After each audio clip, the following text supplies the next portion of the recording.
নামাজ না পড়লে ঈমান থাকে, এটা কুরআন বা সুন্নাহ বা হাদিসে কোথায় আছে? যারা নামাজ পড়ে না তারা ঈমানদারও দাবি করে, মুসলমানও দাবি করে। অথচ আল্লাহ পাক সুবহানাহু ওয়া তাআলা বলছেন, ফালা সাদ্দাকা ওয়ালা সাল্লা। মানে সে ঈমান আনি নাই এজন্য সে নামাজ পড়ে নাই। রাসূল সাল্লাল্লাহু আলাইহি সাল্লাম বলছেন, নামাজ কুফর এবং ঈমানদারের ভিতর পার্থক্যকারী। নামাজ একজন কাফের এবং একজন মুসলমান বা ঈমানদারের ভিতর পার্থক্যকারী হচ্ছে নামাজ। আল্লাহ বলছেন সে ঈমান আনি নাই এজন্য সে নামাজ পড়ি নাই। রাসূল সাল্লাল্লাহু আলাইহি সাল্লাম বলছেন একজন কাফের আর ঈমানদারের ভিতর পার্থক্যকারী হচ্ছে নামাজ। অথচ নামাজ পড়ি না, আমরা ঈমানদার দাবি করি।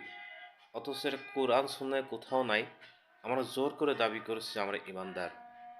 এটাই হচ্ছে আমাদের বাংলাদেশের পরিস্থিতি।